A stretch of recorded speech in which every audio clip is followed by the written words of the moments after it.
Queridos profesores y alumnos, estimados padres, Presidencia, Concelleira, don Juan Verde, bienvenidos a este acto con el que inauguramos oficialmente el curso que comienza. En primer lugar, quiero dirigirme a los alumnos y alumnas de primero y segundo de bachillerato que representáis al resto de vuestros compañeros y compañeras. Espero que hayáis disfrutado unas vacaciones más que merecidas y que hayáis podido descansar y pasar tiempo con vuestros amigos y familiares. El descanso es fundamental para recargar energía y prepararos para el siguiente curso académico. Sois el colectivo más importante del colegio y la razón de ser de esta institución. Vuestras familias, profesores y demás personas que trabajan en el colegio tienen un objetivo común, que es ni más ni menos que prepararos para el futuro que os espera. Todos deseamos que seáis capaces de alcanzar vuestras metas y para eso trabajamos a diario para brindaros los conocimientos y habilidades necesarias para afrontar vuestra próxima etapa, sea cual sea. Como miembros de una generación que en no tanto tiempo comenzará a tomar decisiones relevantes y a moldear el mundo, en el colegio siempre hemos pensado y seguimos convencidos de ello en la importancia, más allá de lo académico, de inculcaros unos valores éticos que esperamos pongáis en práctica en vuestro día a día, tanto en lo personal como en lo profesional. Quiero dirigirme también a los profesores y demás personas que hacen posible que el día a día en el colegio transcurra con la normalidad que conocemos, brindando a nuestros alumnos la educación de calidad que se merecen y por la que sus familias han confiado en nosotros. Gracias por hacer posible que entre todos el Colegio Manuel Peleteiro sea un referente educativo en Galicia y en España. Las familias, padres y madres son también un pilar del colegio. Aunque no os veamos aquí en el día a día, sois vosotros los que decidisteis darnos vuestra confianza para trabajar juntos en un objetivo común, que es el de educar a vuestros hijos. En nombre del conjunto de los profesionales que forman parte del colegio, os doy las gracias por esa confianza y espero que cuando vuestros hijos finalicen su etapa aquí, tengáis el convencimiento de que mereció la pena. Como ya sabéis, es tradición en el colegio hacer de este acto de inauguración una oportunidad para escuchar a personas que en sus respectivos ámbitos profesionales han conseguido logros significativos. Hoy nos acompaña don Juan Verde, reconocido estratega internacional para el sector privado y público.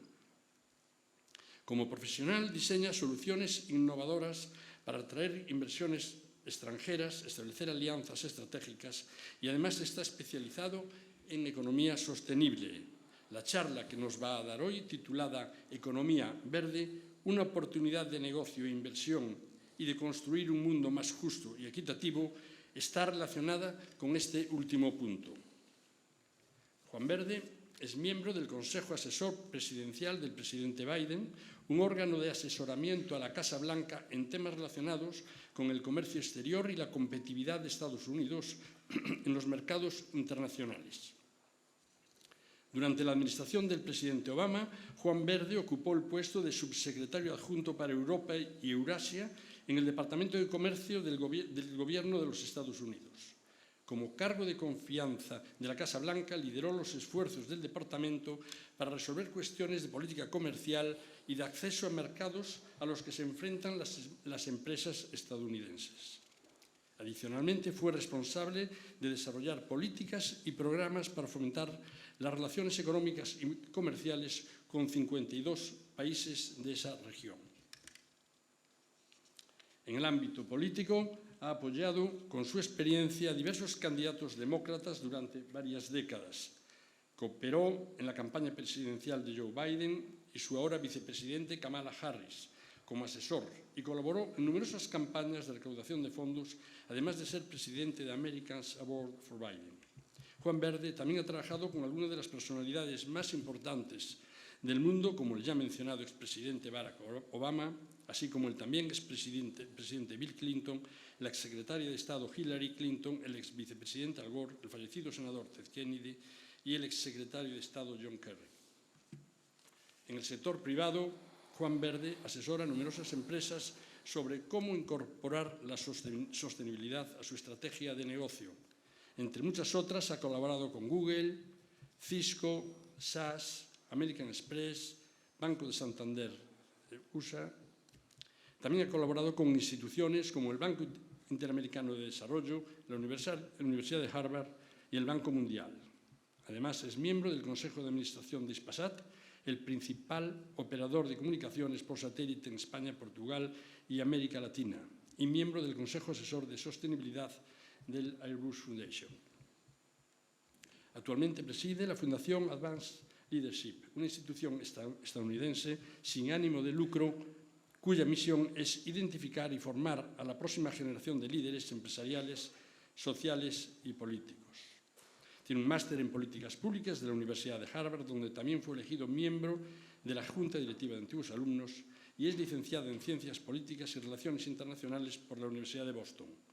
Juan Verde divide su tiempo entre Estados Unidos y numerosos países para apoyar diversas iniciativas.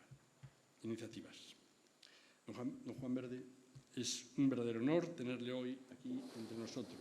Tiene usted la palabra. Muchas gracias.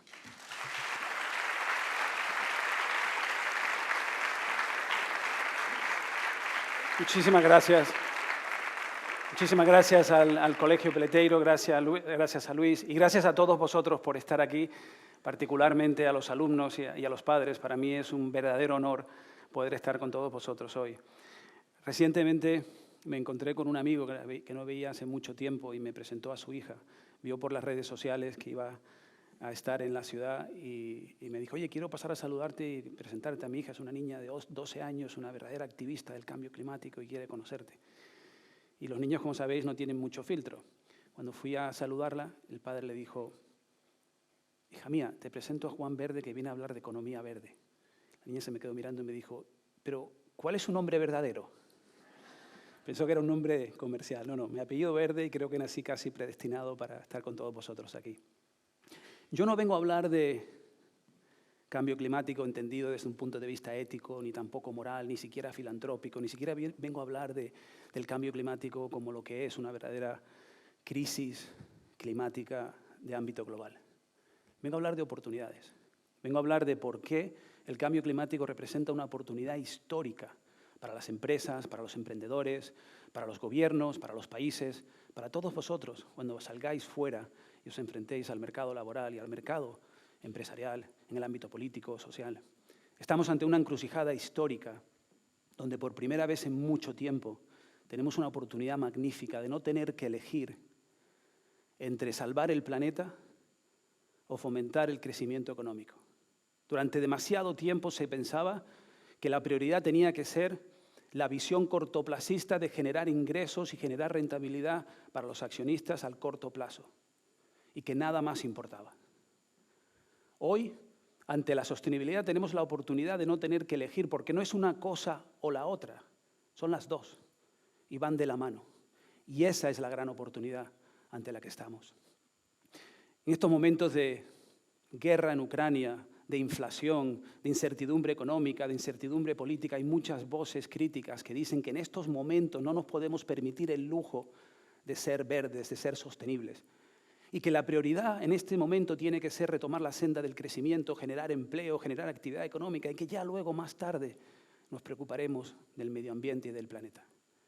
Yo a estas personas les diría una sola cosa, y es que sin planeta no hay economía.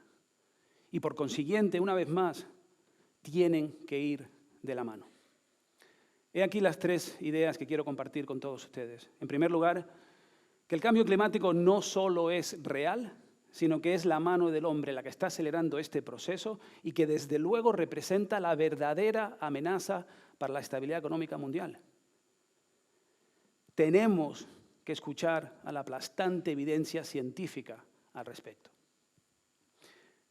Para mí este dibujo explica la situación actual cuando digo que el verdadero La verdadera amenaza es el cambio climático.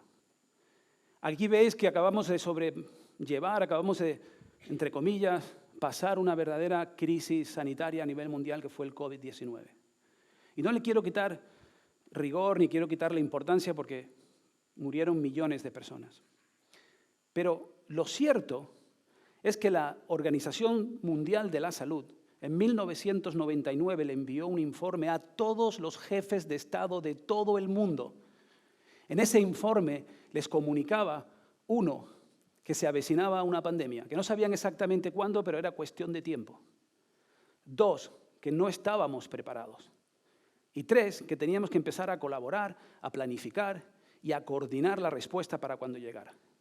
Ese mismo informe se envió posteriormente todos los años desde 1999. El último se envió en enero del año 2020, 2 meses antes del COVID-19. Y aquí estamos todos, nos pilló por sorpresa. No escuchamos a la comunidad científica. Y yo me pregunto, si hubiésemos escuchado a los científicos, ¿acaso no hubiésemos estado todos nosotros mucho mejor preparados cuando llegó la pandemia?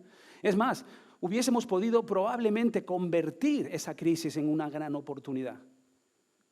¿Por qué no aplicar ese mismo pensamiento al cambio climático? Porque la comunidad científica no lleva 20 años avisándonos, lleva 45 años diciéndonos que el cambio climático es real, que es una amenaza para la economía y que tenemos que organizarnos, coordinar y estar preparados. Escuchemos a la comunidad científica. Y no quiero quitarle una vez más importancia al COVID, pero hay que ponerlo en contexto. El COVID ha matado aproximadamente 6.800.000 personas a día de hoy. Según el Banco Mundial, el IFC, que es el brazo financiero del Banco Mundial, este año deberíamos esperar al menos 7 millones de muertes prematuras causadas por el cambio climático. Este mismo informe nos avisa de que de cara al año 2030, más de 130 millones de personas van a pasar a la pobreza extrema por el cambio climático. Este año podemos esperar más de 21 millones de refugiados climáticos. Y ya el año pasado, 2.300 millones de personas, casi el 10% de la población mundial, sufrió inseguridad alimentaria en algún momento por el cambio climático. ¿De qué estamos hablando? Yo tenía un profesor que decía que lo mejor es escuchar a aquellos que saben más que nosotros. El Foro Económico Mundial es un grupo de economistas que se reúnen todos los años para intentar predecir cuáles serán las grandes amenazas o las más graves amenazas para la estabilidad económica mundial. En el último informe, de las 10 amenazas más importantes para la economía mundial, 6 tienen todo que ver con el cambio climático. Nuestra incapacidad de mitigar los efectos del cambio climático, la incapacidad de adaptarnos al cambio climático, los desastres naturales y catástrofes medioambientales, la pérdida de biodiversidad y el colapso de los ecosistemas, los recursos naturales y el agua, que son tan importantes para la vida en el planeta, o por supuesto los accidentes medioambientales causados por la mano del hombre.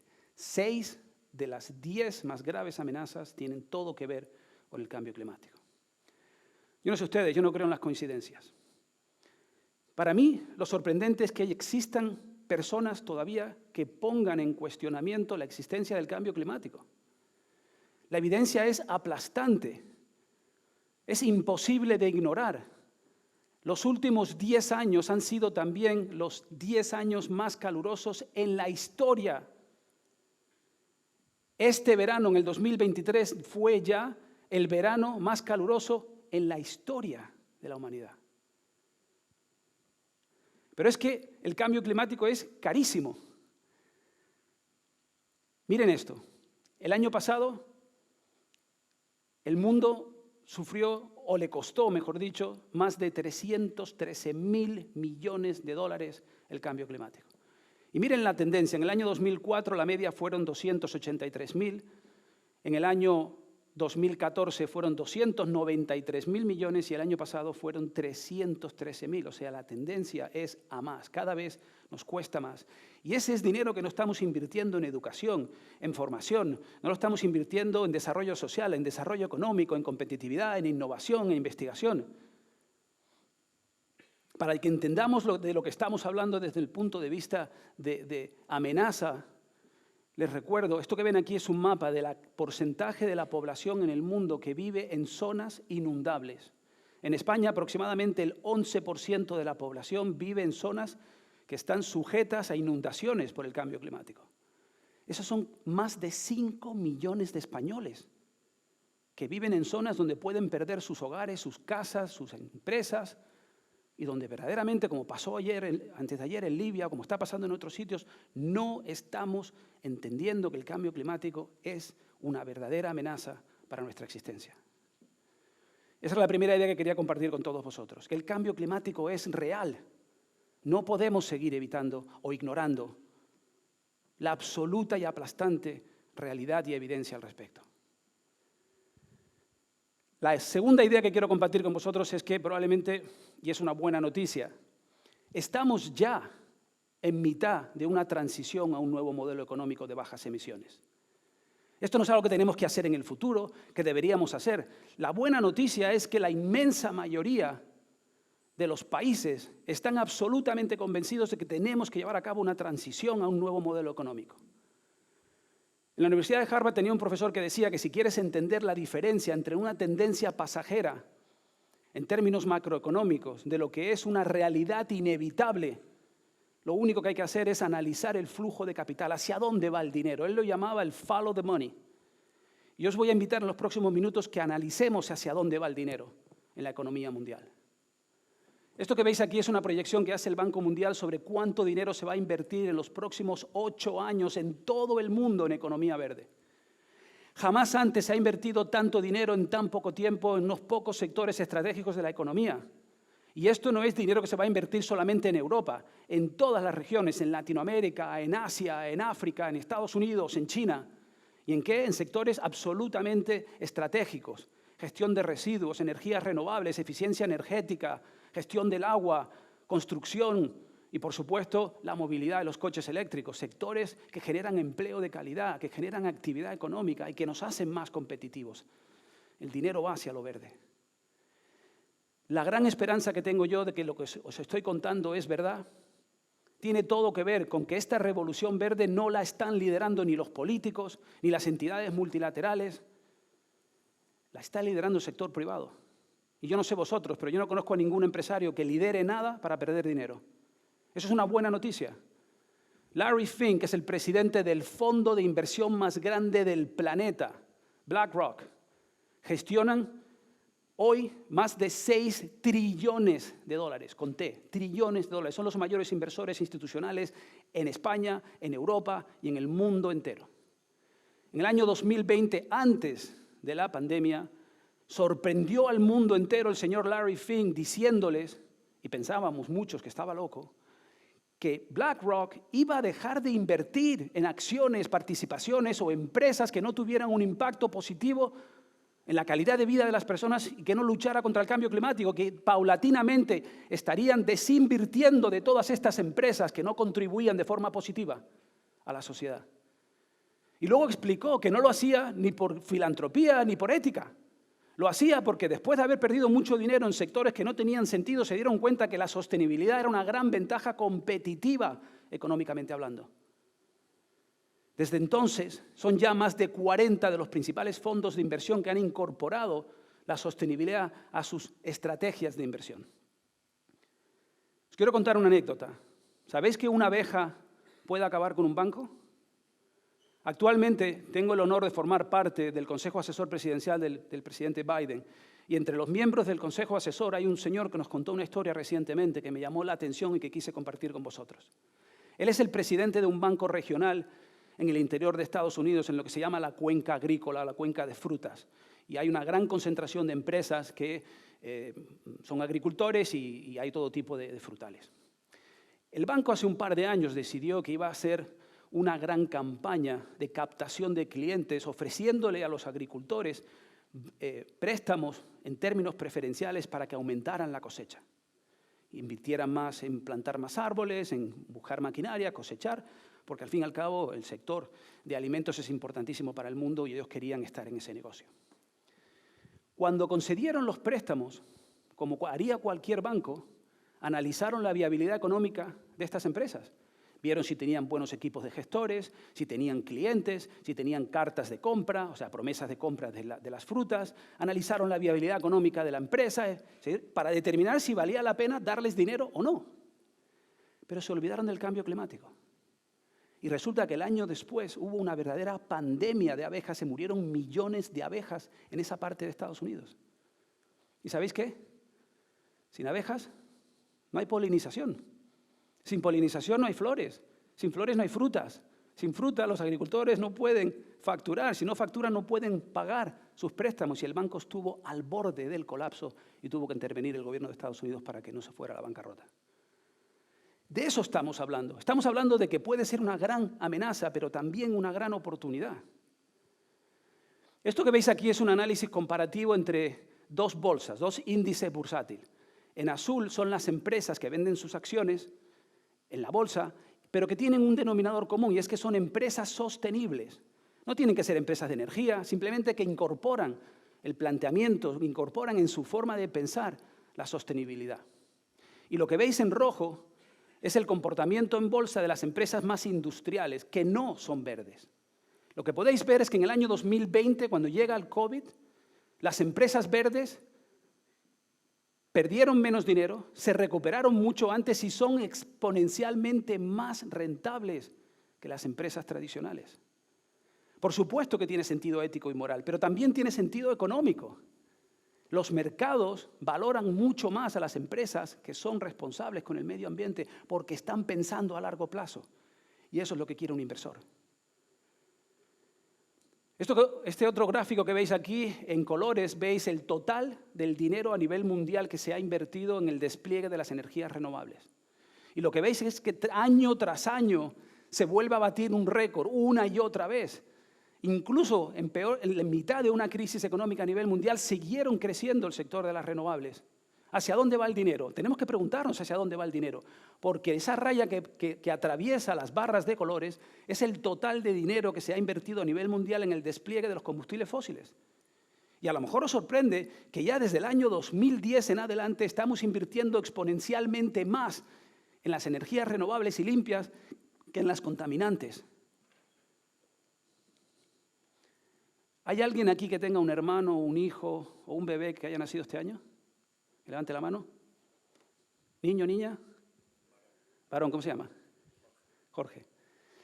Pues si Jorge nace este año, según la industria automovilística, no lo dicen un par de hippies que están pensando ahí sobre cómo debería cambiar el mundo. La misma industria automovilística dice que para el año 2050 el 98% de los vehículos que se vendan ese año serán vehículos eléctricos o de bajas emisiones. Jorge, me decías, ¿no? Cuando Jorge cumpla 18 años, espero que hayas guardado tu coche o tu moto para que le enseñes lo que es un motor de combustión, porque está cambiando el mundo a una velocidad sin precedente alguno, impulsado por la sostenibilidad.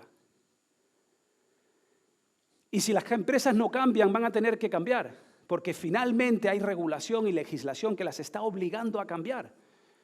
Eso que habéis oído hablar alguna vez el tema este del greenwashing, que es las empresas que se pintan de verde, lo cual significa que no son verdes y no son sostenibles, pero dicen que son verdes para vender más, porque saben que venden mucho más. Finalmente, hay legislación que les está obligando a decir, oye, ¿cómo que tú eres verde? Si eres verde, ¿quién lo dice? ¿Quién lo certifica? ¿Bajo qué criterios? Son ya más de 29 países en todo el mundo que obligan a sus empresas a tener que adoptar medidas estandarizadas e indicadores estandarizados, certificados por terceros, para que se acabe el greenwashing. La ley y la normativa los va a obligar a cambiar y los está obligando a cambiar, con lo cual es una oportunidad más de adelantarse a lo que va a ser inevitable. La energía está cambiando. Este gráfico que veis aquí es una proyección del sector de la energía a nivel mundial, donde hoy por hoy aproximadamente el 70% de la energía procede de fuentes contaminantes y sucias, y para el año 2050 ya veremos que va a cambiar por completo. 70% será limpio, 30% será combustibles fósiles. Cuando salgáis de este colegio, la clave de la competitividad vuestra como personas, como empleados, cuando lleguéis al mundo, después de la universidad o hagáis lo que hagáis, será el factor humano. Yo le digo a las empresas con las que trabajo que la competitividad en el siglo XXI no tiene nada que ver con la tecnología la compras. Y no tiene nada que ver con el dinero, porque la financiación te la da un banco, o te la da un inversor, o te la da un primo, o lo ahorras. No es el dinero y no es la tecnología. La clave de la competitividad sois vosotros, el conocimiento humano, la propiedad intelectual, la creatividad, la capacidad que tengáis de crear y trabajar y ser competitivos. Y si estáis de acuerdo con que la clave de la competitividad es el ser humano y es el poder de las ideas, os quiero compartir un par de datos que son francamente interesantes. Y es que el 65%, casi el 66% de los millennials prefiere trabajar para empresas con agendas sostenibles. 2 de cada 3 millennials renunciaría a su trabajo si sintiera que su empresa solo se preocupa por el dinero, por la rentabilidad y no toma en consideración otros factores importantes como el cambio climático. ¿Por qué es importante escuchar a los millennials? Porque en Estados Unidos, dentro de 3 años, 2/3 de la fuerza laboral, 2 de cada 3 serán millennials. Vosotros todos, os hago la pregunta, ¿acaso no queréis trabajar en empresas que tengan propósito? ¿No quieres trabajar en una empresa en la que de alguna manera u otra sientas que estás aportando tu granito de arena para que el mundo sea mejor y que no sea simplemente números y que no sea simplemente trabajar por trabajar? ¿Quieres ser parte de un proyecto mayor? Y me alegro de que así sea. Si quieres ser competitivo, tienes que apostar por las personas. Y los jóvenes hoy quieren que la sostenibilidad sea un factor determinante en su empresa. Otra información que creo que es absolutamente importante para entender por qué la sostenibilidad es una ventaja competitiva y una oportunidad. Esta encuesta se hizo en 37 países en los 5 continentes. Es una empresa que se especializa en analizar hábitos de consumo a nivel mundial. Mirad las conclusiones. El 82% de los consumidores, considera importante que las empresas, que las marcas ofrezcan productos responsables con el medio ambiente. El 82% está diciendo que es importante para él. Casi el 60% de los consumidores estaría dispuesto a abandonar la marca o la empresa para irse con la competencia si le dan lo que quiere.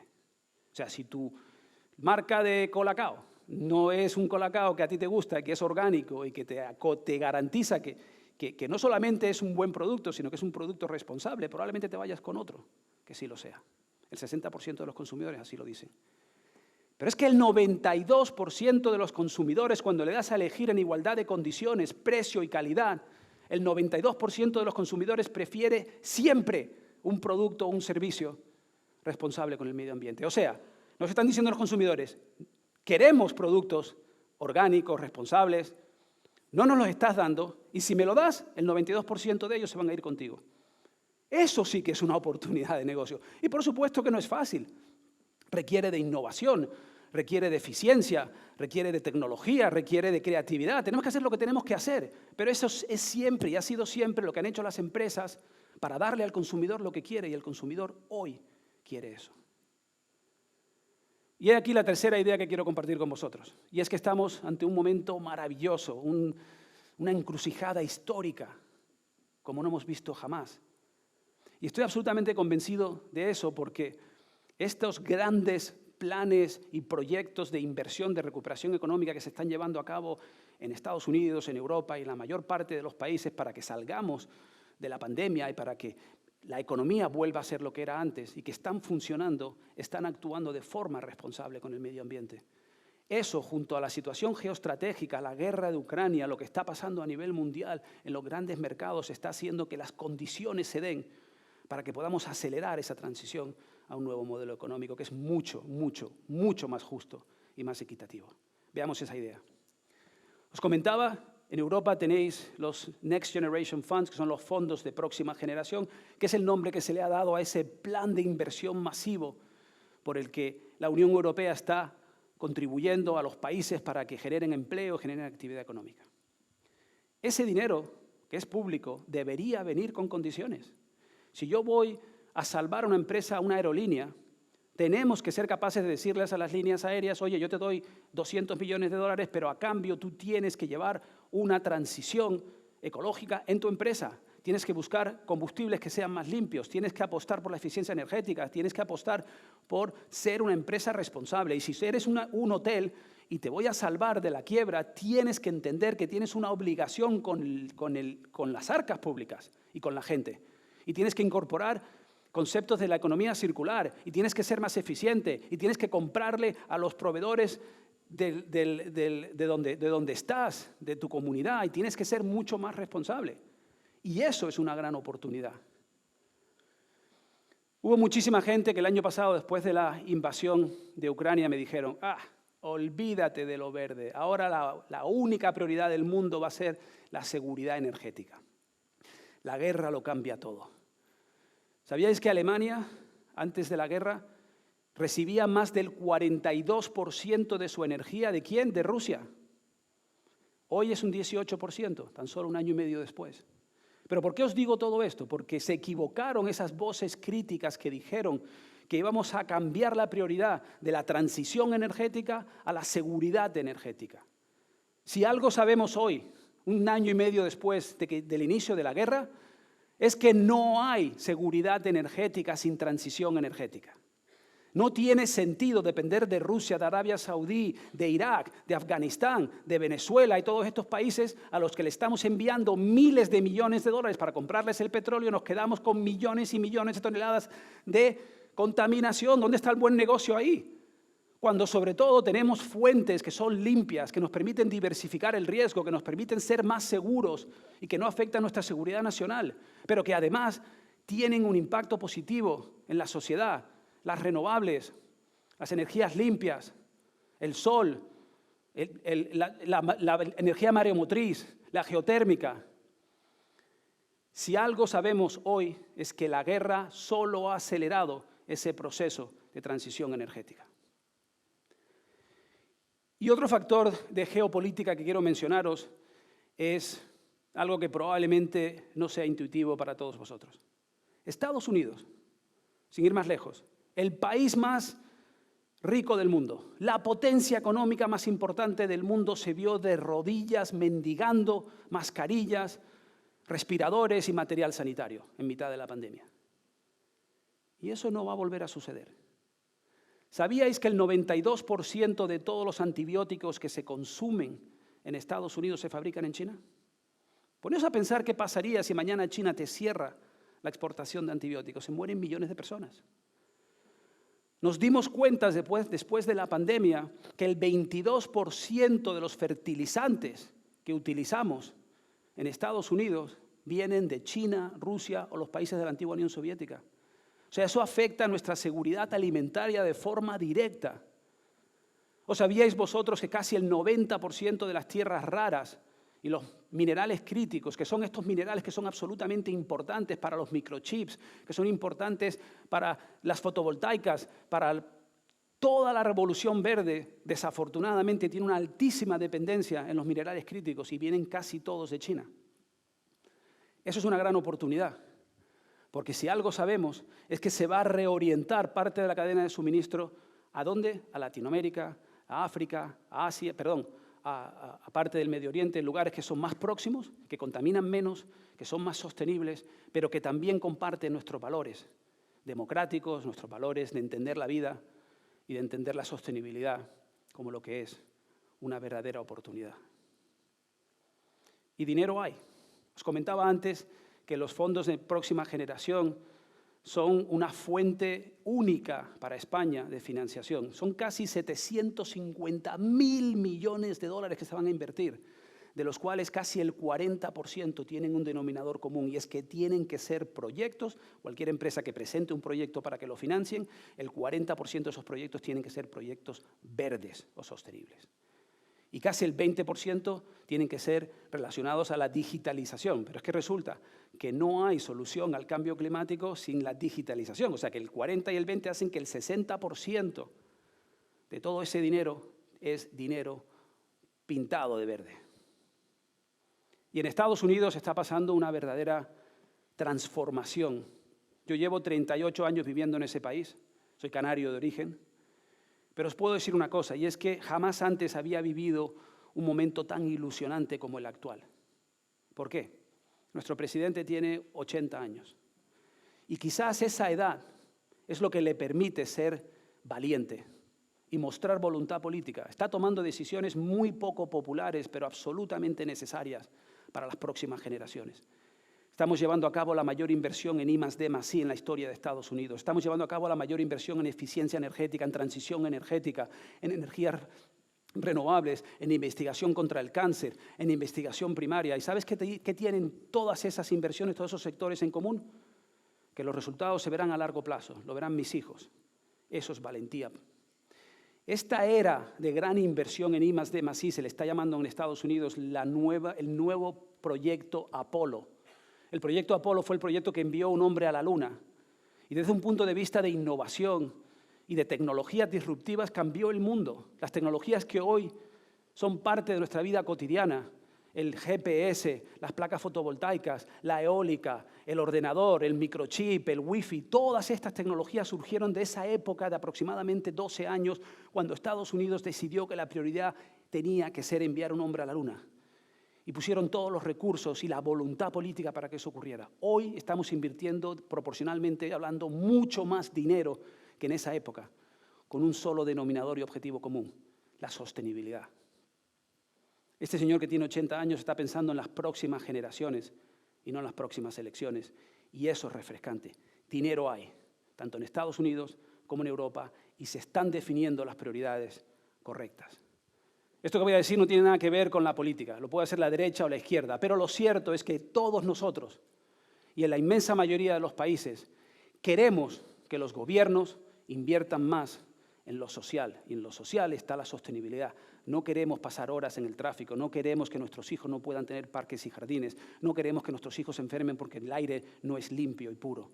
Queremos una mejor vida y una mejor calidad de vida. Y para que eso ocurra, los políticos tienen que entender que ya no admitimos un no por respuesta. ¿Dónde nos lleva todo esto para concluir? Estamos ante un momento de transición histórica. Durante demasiado tiempo, en la economía mundial, el único factor, o al menos el factor de mayor importancia, era la viabilidad económica a corto plazo de las empresas y de los proyectos empresariales. Este nuevo modelo económico exige que hayan 3 pilares, no solo uno. Y cuando digo uno, por supuesto que de cara al futuro, la viabilidad económica de los proyectos y de las empresas siempre será el factor determinante, pero ya no el único, ni en exclusiva.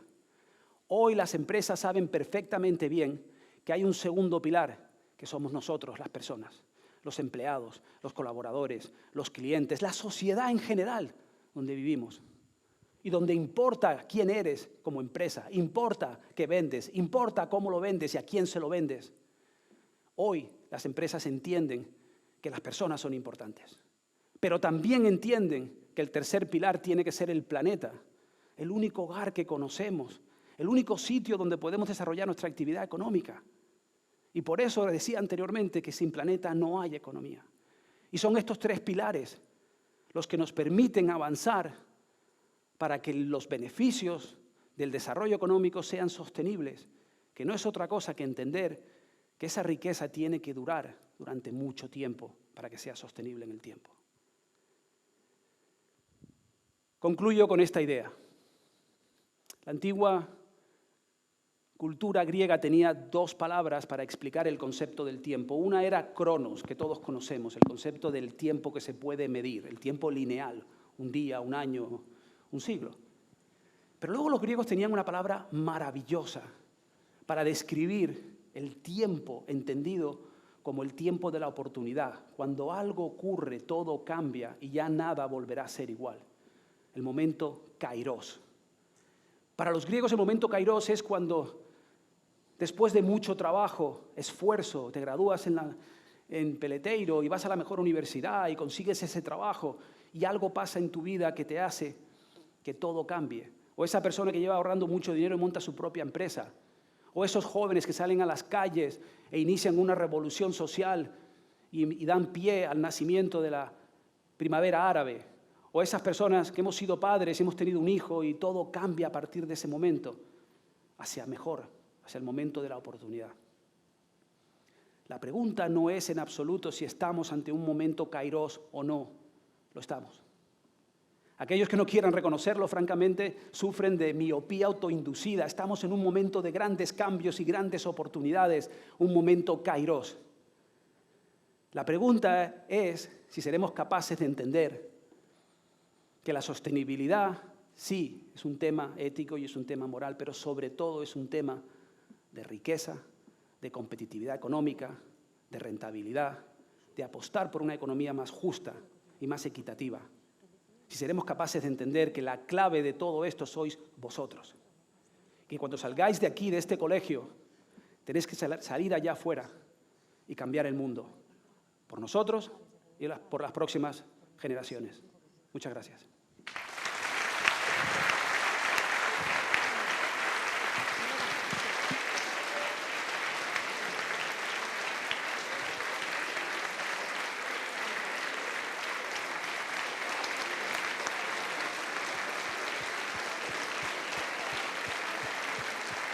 Tenemos preguntas, ¿no?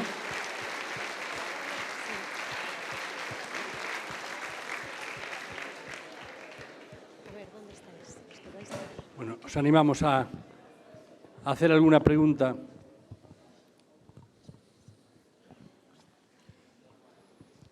Hola, buenas. Me gustaría saber cuál es tu visión para un mundo más sostenible para los próximos 10 años. Muchas gracias. Preguntas fáciles no hay, por lo que veo, ¿no?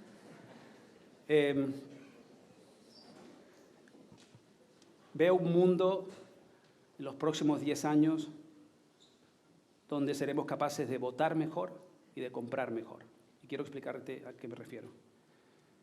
En los próximos 10 años nos daremos cuenta de que nuestra decisión de compra tiene un impacto muy importante como individuo y que deberíamos ser capaces de recompensar o castigar a aquellas empresas que sean parte de la solución o parte del problema. Y creo también que será un momento en el que podamos votar mejor, votar por aquellos políticos que muestren voluntad y valentía política y que estén pensando a largo plazo, que estén pensando en las próximas generaciones y que entiendan el cambio climático como lo que es, una verdadera amenaza planetaria. Ojalá.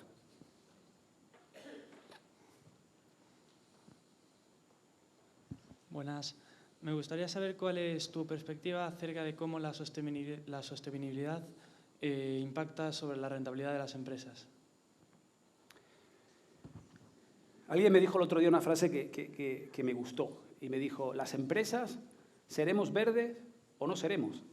Y con eso quería decir que la empresa tiene que entender que la rentabilidad y la competitividad van de la mano de la sostenibilidad. O sea, si vimos que los hábitos de consumo están cambiando y que los consumidores quieren cada vez más productos orgánicos y responsables con el medio ambiente, si somos capaces de ver que las empresas no se van a poder financiar cuando vayan al banco, porque los bancos no lo van a financiar si no tienen un plan de sostenibilidad, si vemos que la legislación y el marco regulatorio en los países les está obligando a que sean sostenibles, si vemos que si quieres talento y quieres gente buena en tu empresa, tienes que mostrar cuál es tu plan y cuáles son tus valores. Si no son capaces de ver eso, están condenadas al fracaso. Se quedarán obsoletas y no entenderán y el mercado les pasará por encima. Y aquellas que lo están haciendo ahora son las que más dinero están ganando. Entonces, para mí, yo creo francamente que los empresarios no son tontos, son inteligentes. Y se están dando cuenta, y se van a dar cuenta más todavía, que esto no es un tema de dirección, es un tema de velocidad. La pregunta no es si seremos verdes o no, si seremos sostenibles y si viviremos en una economía de bajas emisiones. Lo vamos a hacer. La pregunta es a qué velocidad se van a dar esos cambios. Y si seremos capaces como empresarios de reinventar nuestros modelos de negocio para darle al cliente y al mercado lo que quiere, y si no, se van a quedar fuera. Entonces yo creo, una vez más, O seremos verdes o no seremos. O seremos rentables o no lo seremos. Y la rentabilidad y la competitividad van de la mano de la sostenibilidad. Rimó mucho eso, ¿no? Sostenibilidad y rentabilidad.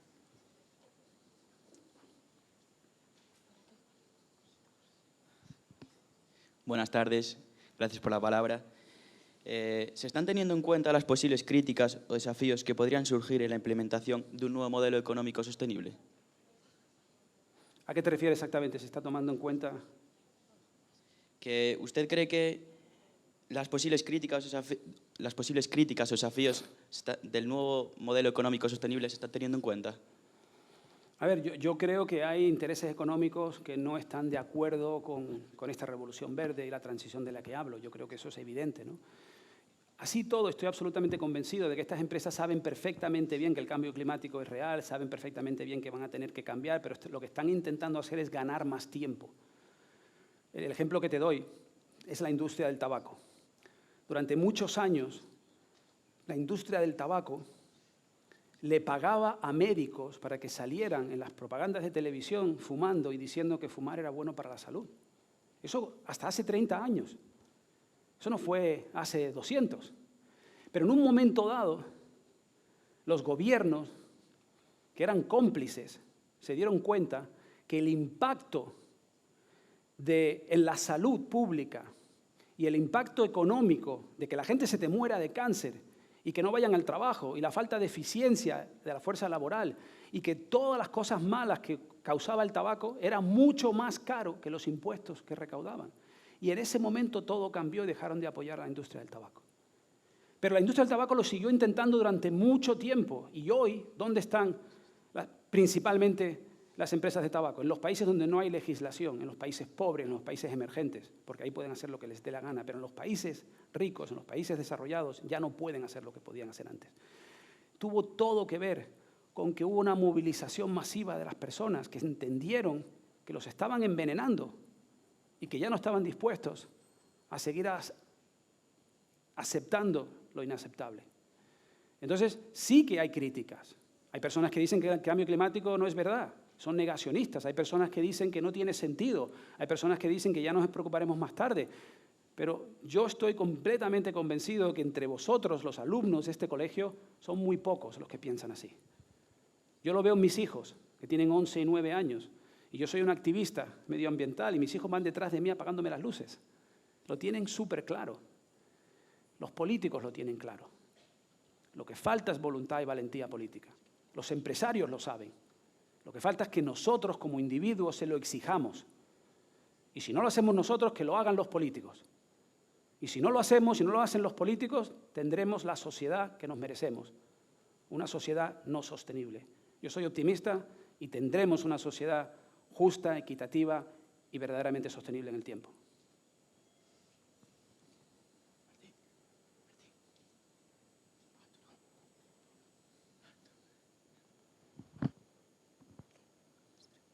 Si no hay preguntas es que os he aburrido mucho y no hay interés. No.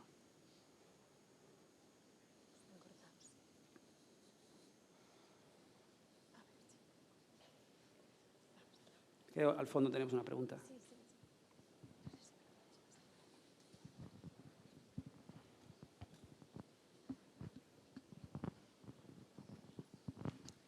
Gracias por esta magnífica conferencia. La pregunta que yo tengo es, ¿dónde ve usted, digamos, el rol de las energías nucleares en el mix energético de esta transición? Bien, te voy a dar mi opinión personal. No hablo en nombre de nadie, ni mucho menos del gobierno americano, ni nada. Doy mi opinión personal. Yo no quiero entrar en valorar si las nucleares son la respuesta o no.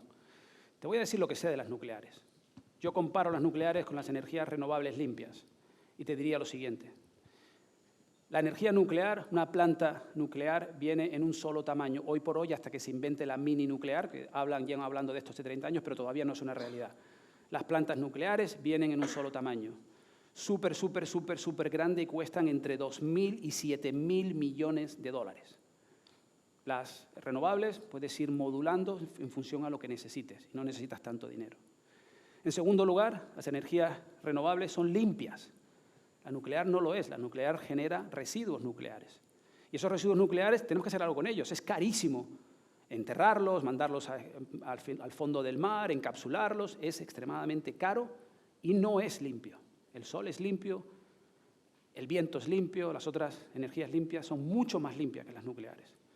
En tercer lugar, existe la preocupación de la a ver si vosotros algún día estudiáis esto, pero la proliferación nuclear. Eso significa que hoy la tecnología nuclear la tienen unos pocos. Si seguimos fomentando el desarrollo de la tecnología nuclear, serán más y más países los que tengan energía nuclear. La diferencia entre la energía nuclear para el uso civil versus el uso militar es nada, cambiar 2 puntitos a la fórmula. Entonces, entre más energía nuclear haya en el mundo, más probabilidades hay de accidentes o de terrorismo.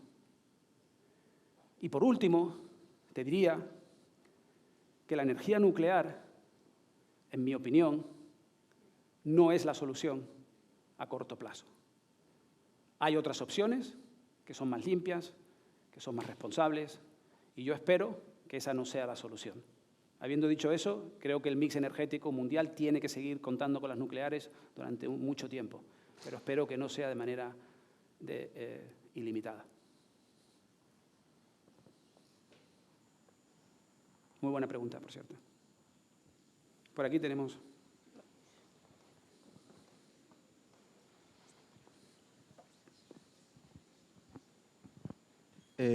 Usted ha dicho que, bueno, para el futuro quiere prescindir pues, de combustibles fósiles y contaminantes y todo eso. Pero mi pregunta es cómo va a ser eso posible, por ejemplo, en el transporte. Porque, a ver, con un coche eléctrico, pues bueno, es muy fácil, pero yo qué sé, de momento pues no he visto ningún desarrollo en camiones o, por ejemplo, en aviones que usan queroseno, otros medios de transporte como pueden ser barcos. Entonces, pues prescindir de los combustibles fósiles así, pues va a ser complicado. Entonces, no sé cuál es la solución para eso. Muy buena pregunta. Por supuesto que es posible.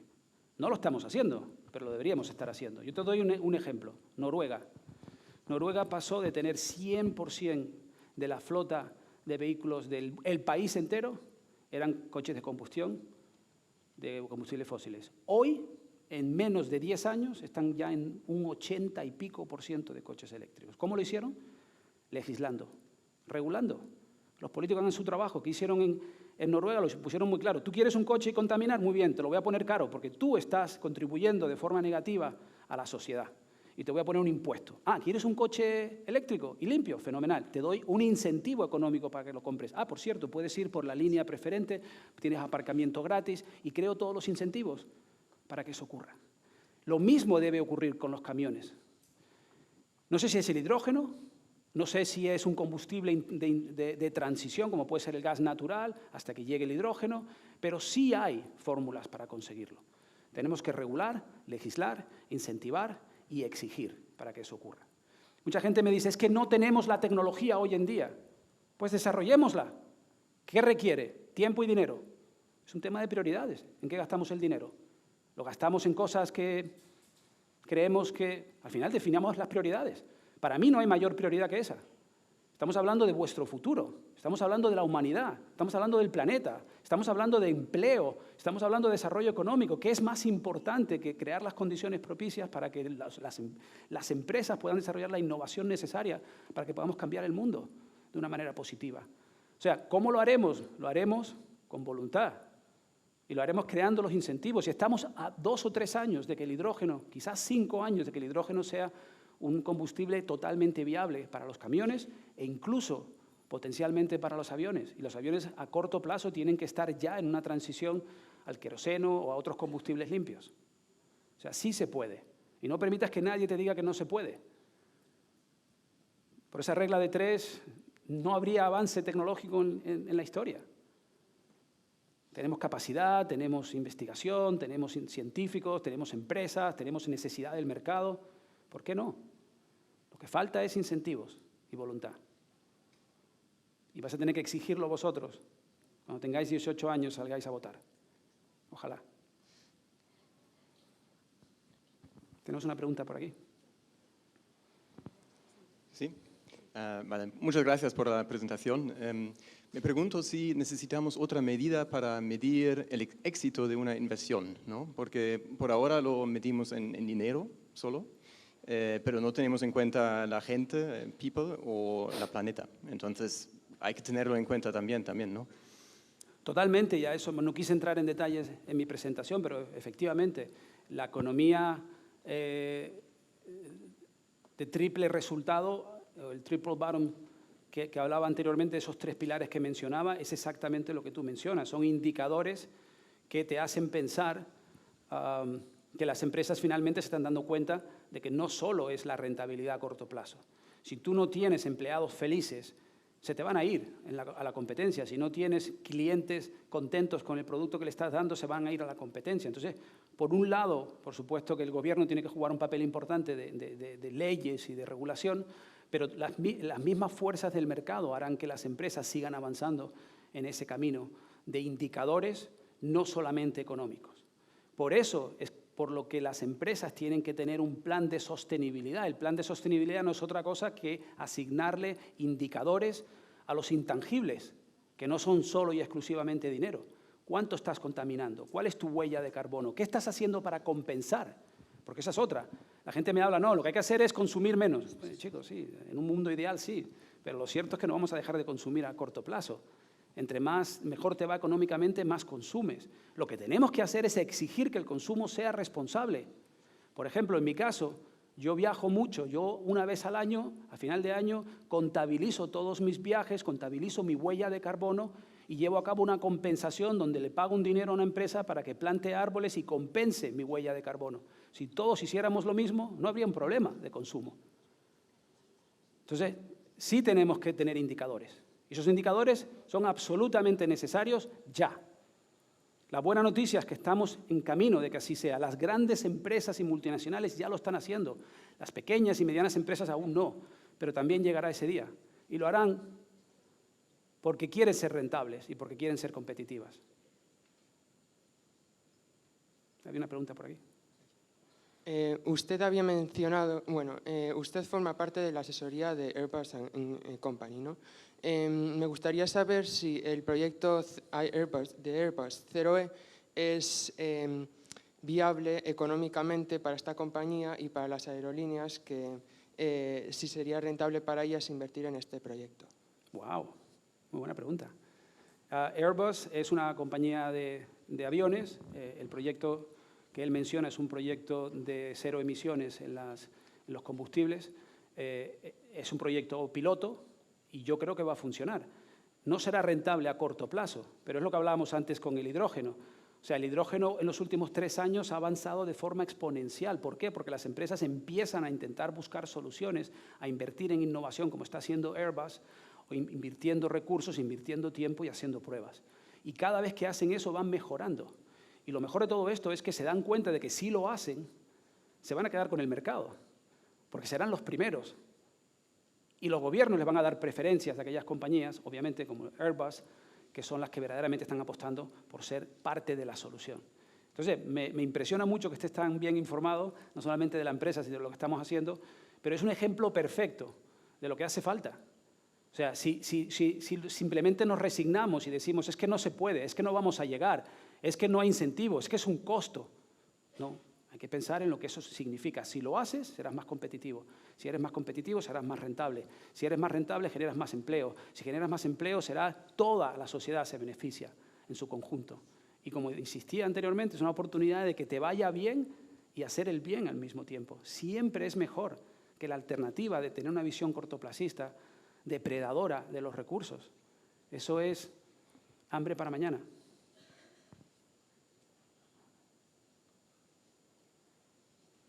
Tenemos aquí delante una pregunta a la izquierda.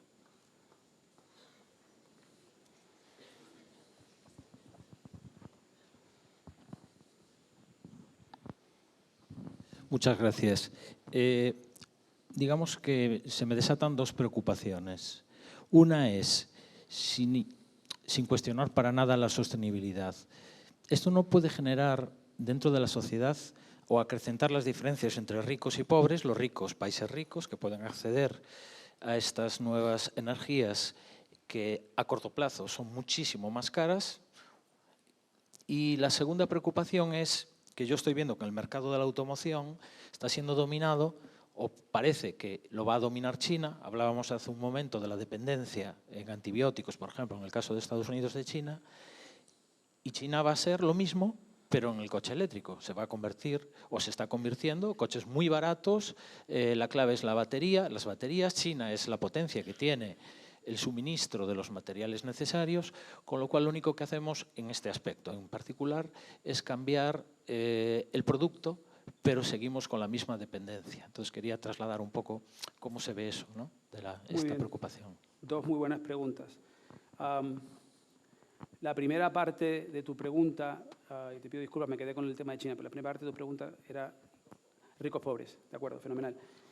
A ver, lo fácil es que nosotros, los países ricos, que ya hemos contaminado desde la revolución industrial hasta ahora, y lo hemos contaminado todo, ahora venimos con esa superioridad moral de decirle a los países pobres, ¿sabes qué? Ahora tú tienes que parar de consumir y parar el desarrollo económico, y si lo vas a hacer te va a costar mucho más caro. Eso no es justo y no tiene sentido. Hoy, en el COP, que es la reunión de Naciones Unidas que atrae a todos los países para intentar buscar una solución al cambio climático, lo tienen absolutamente asumido, y es que los países ricos tienen que financiar la transición tecnológica hacia tecnologías limpias a los países pobres, porque tenemos una ventaja histórica. Nosotros ya hemos contaminado. Ellos están en un proceso de desarrollo económico y tenemos que ser capaces de financiarlos, o de ayudarlos, o de transferir la tecnología. ¿Por qué? Primero, porque es lo justo, históricamente hablando, pero en segundo lugar, porque el cambio climático no es un problema regional, ni de un país, ni de una ciudad. Es una amenaza de carácter global que requiere de una respuesta de carácter global. Porque si nosotros somos limpios y resulta que Brasil, India y China siguen contaminando, la contaminación nos viene a nosotros y viceversa. Tiene que ser una solución global. Y por eso tenemos una responsabilidad y una obligación con los países pobres o los países emergentes, para que ese crecimiento sostenible y limpio sea para todos. La segunda parte de tu pregunta es muy importante, porque efectivamente, de hecho, ayer la presidenta de la Unión Europea anunció que van a empezar a investigar las compañías chinas porque están efectivamente llenando el mercado de coches eléctricos muy baratos y muy eficientes, pero lo que no están diciendo es que el gobierno chino ha estado subvencionando toda esa producción, con lo cual esos precios son artificiales, digamos, no son verdaderos. Y le están haciendo la competencia desleal a las otras compañías, japonesas, europeas y americanas. Y desafortunadamente, hacia allá vamos. Yo creo que vamos desafortunadamente hacia un mundo mucho más polarizado del que conocíamos hasta ahora, donde van a haber dos grandes potencias, China y Estados Unidos, donde los países van a tener que elegir en qué bando quieren estar, y lo que probablemente veamos es una mayor colaboración entre los países aliados, en los países que compartimos valores democráticos, que compartimos valores similares, versus otros países que no creen, por ejemplo, como China, que no creen en la reciprocidad. Te dicen, oye, sí, lo tuyo es tuyo y lo mío es mío, pero lo tuyo también es mío. O sea, no. Tenemos que intentar que haya más reciprocidad y equidad entre ambos. Y habiendo dicho eso, el futuro es el coche eléctrico. Lo que tenemos que hacer es ser capaces nosotros de producirlo en nuestros mercados. Y si no, buscar la manera entre Estados Unidos y Europa, por ejemplo, de que unos hagan unas piezas, otros hagan otras, y busquemos la manera de fomentar una mayor integración económica entre ambos. Esa es la clave, para que podamos ser competitivos contra China de cara al futuro. Gracias.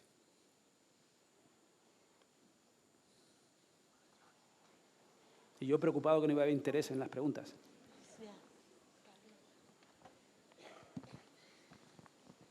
Hola. En la respuesta anterior dijo que los países más desarrollados, para ayudar a los países más pobres, tendrían que financiar o dar ayudas a estos países. La pregunta es, como ha pasado ya en África o en otros países, ¿cómo podemos evitar que se vuelvan dependientes de estas ayudas y que dejen de intentar ellos desarrollarse? Sí. Pues claramente lo que tenemos que hacer es, utilizando una analogía similar, es no darles el pescado, sino enseñarlos a pescar. Y eso aplica a las tecnologías limpias. No se trata de que haya una dependencia tecnológica, se trata de que ellos puedan desarrollar. Lo bueno de las energías limpias, por ejemplo, es que no tienes dependencia ninguna, o sea, el sol es tuyo. Hay dependencia cuando tienes que depender de un tercero para que te exporte el petróleo o el gas natural. Aquí no. Aquí lo que tienes que hacer tú es construir tus parques eólicos o tus plantas fotovoltaicas y tú generas tu propia electricidad, que te da independencia, no dependencia de los demás. Esa es la clave. Pero no se trata de limitarlo solamente a las energías limpias que no son dependientes, se trata también de las energías o las tecnologías limpias, la digitalización, la computación cuántica, la inteligencia artificial. Yo creo que tienen una capacidad enorme de igualar el campo de juego para todos. No de fomentar la dependencia, sino todo lo contrario. Porque lo que te da es capacidad para tú ser competitivo sin necesidad de nadie. Y para eso tenemos que acabar con los monopolios tecnológicos, y creo que estamos empezando también. El futuro tiene que ser de una riqueza mucho más distribuida.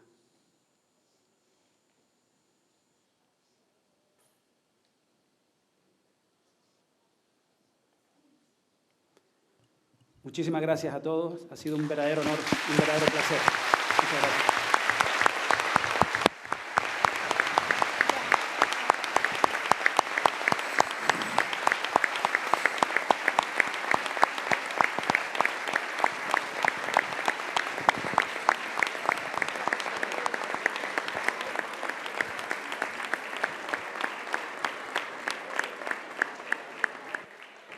Yo también quiero agradecer a todos vuestra presencia en esta charla de inauguración del curso 2023-24 y especialmente a don Juan Verde, pues que ha tenido la deferencia de venir hasta aquí, hasta Santiago, hasta nuestro colegio, para inaugurar este curso con esta charla tan positiva, tan optimista y que abre puertas y una visión positiva ante esta problemática que todos conocemos, que es el cambio medioambiental, y verlo en positivo y ver que hay soluciones para buscar soluciones a este problema planteado.